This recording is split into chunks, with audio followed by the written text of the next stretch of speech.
A gigante russa Lukoil está se movimentando para se desfazer de seus ativos no exterior após as sanções impostas pelos Estados Unidos e pela União Europeia. Segundo fontes do mercado, a empresa já iniciou o processo de análise de propostas de potenciais compradores, citando como exemplo a venda de operações na Dinamarca. A decisão segue as diretrizes das licenças emitidas pela OFAC, que autorizam a desativação gradual de suas operações internacionais. Para garantir a continuidade de suas atividades fora da Rússia, a Lukoil planeja solicitar a prorrogação dessas licenças. Enquanto isso, na Hungria, o ministro das Relações Exteriores, Péter Szijjártó, anunciou que o primeiro-ministro Viktor Orbán viajará a Washington na próxima semana para discutir as sanções americanas contra empresas russas do setor de petróleo, das quais o país depende fortemente. A Hungria até agora não tomou nenhuma medida concreta para reduzir sua dependência do petróleo russo.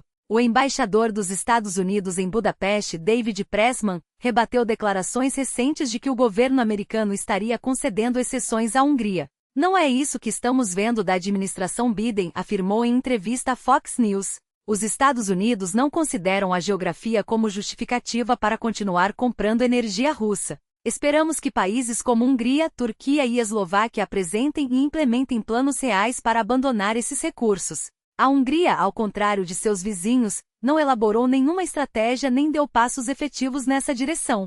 O governo americano continuará trabalhando com esses países, assim como com nações como Croácia e outros aliados regionais, para ajudá-los a romper laços com a Rússia. Inclusive, o gasoduto que abastece a região deverá ser desativado nos próximos anos. Nossos amigos húngaros têm um trabalho árduo pela frente, e nós, como aliados confiáveis, estamos prontos para apoiá-los no planejamento e na execução dessas mudanças, reforçou Pressman. Do outro lado, a Rússia insiste em minimizar o impacto das sanções, alegando que os efeitos recairão sobre os preços globais, não sobre sua economia.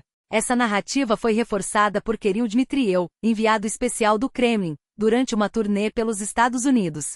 Curiosamente, o mesmo representante que tenta amenizar os danos das sanções viaja pelo país para convencer investidores de que a Rússia não está isolada. Ele chegou a alertar sobre uma possível escalada do conflito e, de forma surpreendente, vazou informações sobre uma suposta reunião entre Putin e Trump em Miami, antes mesmo que qualquer confirmação oficial surgisse. Segundo Dmitriev, uma solução diplomática estaria próxima, com um encontro entre os dois líderes em breve. No entanto, Trump desmentiu a possibilidade em poucas horas, afirmando que não desperdiçaria seu tempo com isso. A pressão americana está de fato encurralando a Rússia. Trump domina todos os instrumentos de pressão disponíveis, e Moscou precisa encerrar essa guerra sem sentido o quanto antes.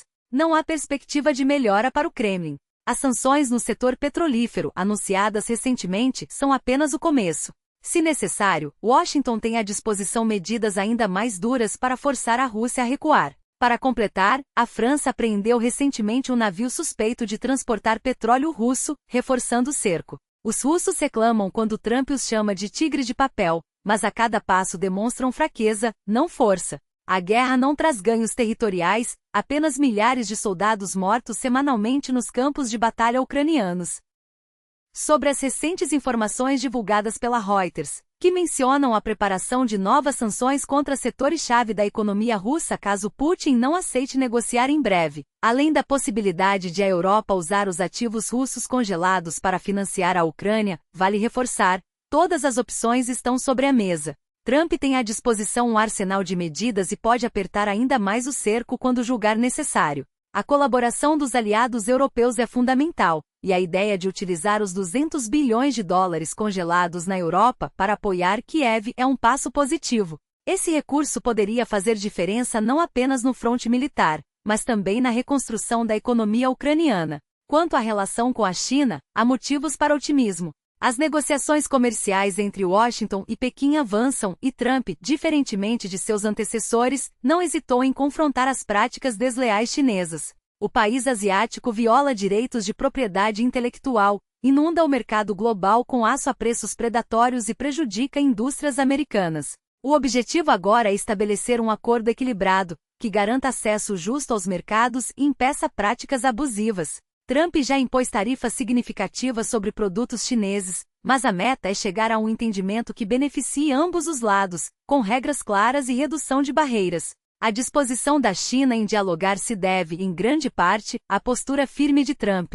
Além disso, há sinais de que Pequim está começando a pressionar Moscou para encerrar a guerra na Ucrânia. Empresas estatais chinesas do setor de petróleo suspenderam recentemente a compra de petróleo russo por via marítima, um indício de que as sanções estão surtindo efeito. O fim do conflito passa inevitavelmente pela economia russa, que depende quase exclusivamente da exportação de energia. Se a pressão continuar, Putin não terá saída a não ser recuar. Se cortarmos os lucros da Rússia com a venda de petróleo e gás, tiramos Putin do jogo. E o maior comprador do petróleo russo é a China. Entre os 3 principais clientes de Moscou estão também a Índia e o Brasil. Imagine agora se, de uma hora para outra, Putin recebesse um telefonema simultâneo dos líderes dessas 3 nações com uma mensagem clara: chegou a hora de sentar à mesa de negociações. Isso já seria um golpe devastador. É assim que se encerram guerras. As sanções contra as 2 maiores petrolíferas da Rússia já complicaram qualquer negócio de Pequim com Moscou. E os resultados estão à vista. A China começou a recusar o refino do petróleo russo. O mesmo movimento se repete na Índia. Mas é preciso ir além. Um dos objetivos centrais do encontro na China é justamente esse: garantir que o presidente Trump obtenha o apoio pessoal de Xi Jinping para pressionar Putin e trazê-lo de volta às conversas de paz. Sempre acreditei nisso. Se o líder chinês pegar o telefone e disser a Putin, com todas as letras, que a guerra está prejudicando a economia e os interesses do próprio país, o conflito terminará. E espero que seja exatamente isso que acontecerá. Enquanto isso, na Rússia, as autoridades apontam a colunista Tatiana Montian como bode expiatório.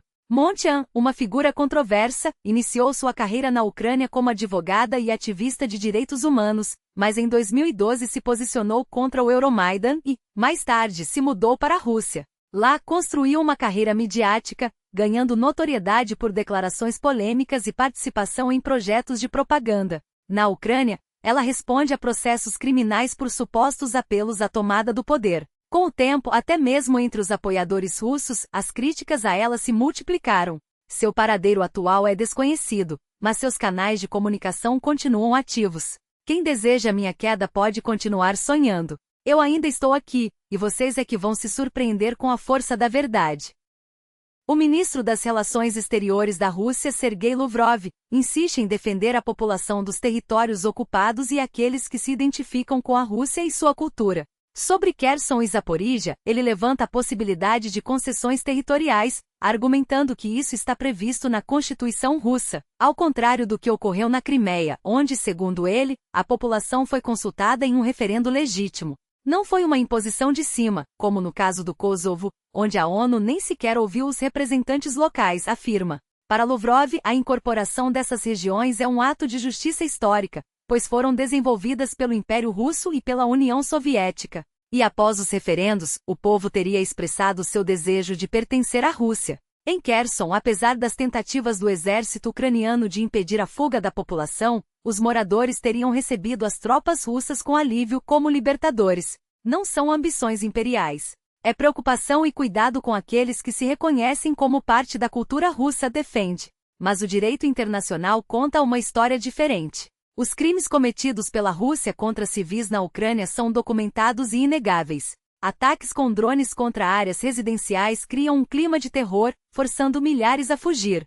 O que, segundo uma comissão da ONU, configura crime contra a humanidade, especificamente o deslocamento forçado de populações. O relatório detalha casos em que drones equipados com câmeras perseguiram civis por longas distâncias, lançando explosivos ou substâncias incendiárias quando as vítimas tentavam se abrigar. Em outras situações, drones de ataque de curto alcance causaram mortes e destruição em áreas próximas à linha de frente. As conclusões abrangem 3 regiões: Dnipropetrovsk, Kherson e Mykolaiv. O novo relatório deixa claro: essas ações, que visam deliberadamente civis e infraestruturas não militares, são crimes contra a humanidade, tanto pelos assassinatos quanto pelo deslocamento forçado. Os drones são operados com tecnologia de ponta, permitindo que os controladores acompanhem suas vítimas em tempo real, perseguindo-as sem piedade. Testemunhas descreveram a sensação de serem caçadas, e os próprios operadores confirmam isso em postagens no Telegram, usando frases como "a caçada começou". As condições de vida nessas áreas se tornaram insuportáveis. A palavra terror não é exagero, é a realidade. E segundo o direito humanitário internacional, isso é crime.